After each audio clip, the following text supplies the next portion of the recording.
भूपेश सरकार की नीति और नीयत दोनों खराब है कि कांग्रेस तेरे पैरों के नीचे अब कोई जमीन नहीं है। ताज्जुब है कि फिर भी तुझे यकीन नहीं। इस वक्त की सबसे बड़ी खबर आ रही है राजधानी रायपुर से, जहां पर भाजपा नेता प्रतिपक्ष की तब्दीली हो चुकी है। आने वाले समय से वरिष्ठ विधायक नारायण चंदेल जो है नेता प्रतिपक्ष के तौर पर नजर आएंगे। इससे पहले भी हमने देखा था कि अरुण साव को विष्णुदेव साय की जगह प्रदेश अध्यक्ष के तौर पर नियुक्त किया गया था। ऐसा अनुमान लगाया जा रहा है कि आने वाले 2023 चुनाव के लिए अभी से ही बीजेपी तैयारियां शुरू कर चुकी है। और जो ये सुगबुगाहट चल रही थी कि आने वाले समय में और जो नेता हैं जो संगठन के, उनकी तब्दीली हो सकती है, इस पर मुहर लगती दिख रही है। आज विधायक दल की बैठक थी खुशबू ठाकरे में, जहां पर तकरीबन लंबे समय से ये सुगबुगाहट तक की चर्चा चल रही थी कि अब प्रदेश अध्यक्ष के बाद नेता प्रतिपक्ष को भी चेंज किया जा सकता है, जिस पर आज मुहर लग गई है। विधायक दल की बैठक समाप्त होने के बाद वहां पर पूर्व मुख्यमंत्री डॉक्टर रमन सिंह, नेता प्रतिपक्ष धर्मलाल कौशिक सहित अन्य जो विधायक थे मौजूद थे। उनकी मौजूदगी में नारायण चंदेल को नेता प्रतिपक्ष के तौर पर चिन्हित किया गया है।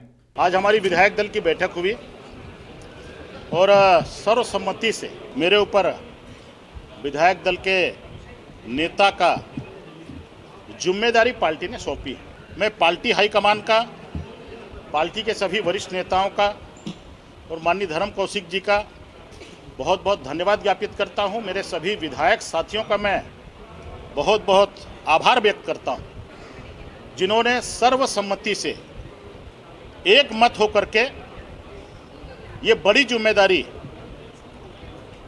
चुनौती के समय मुझे विधायक दल का नेता चुना है।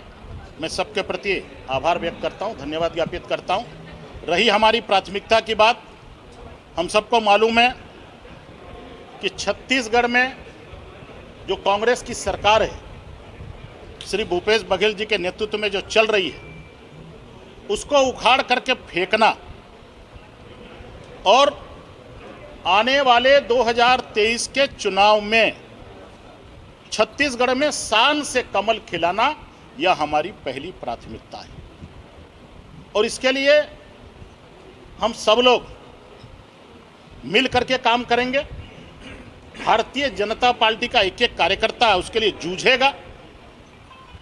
हम सब लोग टीम वर्क के साथ काम करेंगे। छत्तीसगढ़ में जो कांग्रेस की सरकार चल रही है, जो शासन चल रही है, वो शासन नहीं है, कुशासन है। छत्तीसगढ़ सरकार की कोई दिशा नहीं है और इसकी दशा भी ठीक नहीं है। भूपेश सरकार की नीति और नीयत दोनों खराब है और ऐसी सरकार को एक मिनट भी अपने पद में रहने का नैतिक अधिकार नहीं है। जिसने झूठे वादे करके जनादेश प्राप्त किया, जनता के साथ में इस भूपेश सरकार ने, इस कांग्रेस की सरकार ने छल किया है, धोखा किया है। और पूरे छत्तीसगढ़ प्रदेश में जनाक्रोश है इस सरकार के खिलाफ।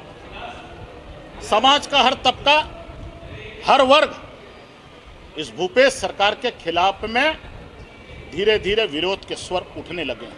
14 महीने चुनाव बाकी है और ये जो विरोध का स्वर है, आने वाले नवंबर 2023 तक जब विधानसभा का चुनाव आएगा, ये लावा के रूप में फूटेगा और इस भूपेश सरकार को, इस कांग्रेस की सरकार को सत्ता से बाहर करेगा।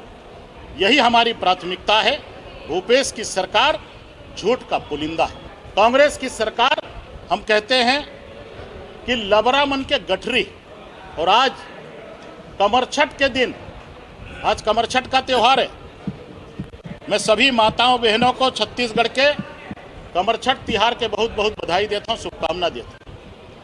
और सब माता बहनी मन से निवेदन करत हूँ, विनती करत हूँ कि भारतीय जनता पार्टी के विधायक दल के नेता ना और पूरा भारतीय जनता पार्टी के कार्यकर्ता ला, जैसे माता कमरछठ के पूजा करके आते, ओकर बाद में थप्पी लगाते अपन बेटा के पीठ में, तो वैसने थप्पी आज हमला लगाए ताकि हमला ताकत मिले, बल मिले और छत्तीसगढ़ के ये कांग्रेस सरकार के कुशासन से हम मुक्ति पा सकन। मैं पुनः भारतीय जनता पार्टी के शीर्ष नेतृत्व के प्रति हार्दिक आभार व्यक्त करता हूं, धन्यवाद ज्ञापित करता हूं। मैं सभी हमारे विधायक साथियों के प्रति धन्यवाद ज्ञापित करता हूं, आभार व्यक्त करता हूं और माननीय धर्म कौशिक जी के प्रति आभार व्यक्त करता हूं। उनके नेतृत्व में हमने विधानसभा में बहुत शानदार प्रदर्शन किया, टीम वर्क के साथ में काम किया। हम 14 जरूर थे, लेकिन हर मुद्दे पर, हर विषय पर छत्तीसगढ़ की कांग्रेस सरकार को सदन के अंदर में हमने घुटने टेकने के लिए मजबूर कर दिया। देखिए, बदलाव तो परिवर्तन जो है प्रकृति का नियम है, कब बदलाव नहीं होता। आदिकाल से लेकर आज तक बदलाव की प्रक्रिया है। लेकिन आपको मैं कहना चाहता हूं कि कांग्रेस पूरे देश में समाप्ति की ओर है। कांग्रेस का जो सूरज है वो अस्त होने वाला है। सिर्फ राजस्थान और छत्तीसगढ़ में कांग्रेस बची है।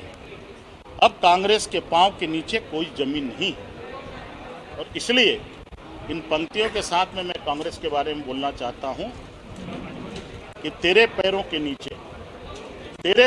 नीचे अब कोई जमीन नहीं है। ताज्जुब है कि फिर भी तुझे यकीन नहीं। धन्यवाद। पौने 4 साल के कार्यकाल में नेता प्रतिपक्ष के रूप में छत्तीसगढ़ के हर वर्ग के आवाज़ को हमने बुलंद करने का प्रयास किया है, और सड़क से लेकर के सदन तक की लड़ाई हमने लड़ी है हमारे सभी विधायक साथियों के सहयोग से। मैं अपने कार्यकाल में मुझे काम करने का अवसर मिला, मैं अपने कार्यों से संतुष्ट हूँ। मैं राष्ट्रीय नेतृत्व नड्डा जी को, नरेंद्र मोदी जी को, अमित शाह जी का आभार व्यक्त करता हूँ कि जिन्होंने मुझे काम करने का अवसर दिया, और आगे जो भी अवसर देंगे उस जवाबदारी को निभाएंगे। आज सबसे पहले नारायण चंदेल जी का नाम का प्रस्ताव मैंने रखा नेता प्रतिपक्ष के लिए। ननकीराम पुन्नूलाल मोहले जी ने समर्थन किया, और उसके बाद हमारे सभी साथियों ने उसका समर्थन किया है। सर्वसम्मति से नेता प्रतिपक्ष नारायण चंदेल जी चुने गए हैं। मैं उनको बहुत बहुत बधाई देता हूं, और उनके नेतृत्व में हम आने वाले समय में विधानसभा में आवाज़ बुलंद करेंगे और 2023 में भाजपा की सरकार बनाएंगे, ऐसा हमने संकल्प लिया है। आज के इस अवसर पर आप लोग देखे हैं कि विधानसभा के अंदर में अनेक ऐसे मुद्दे आए हैं जिस पर सरकार निरुत्तर रही है।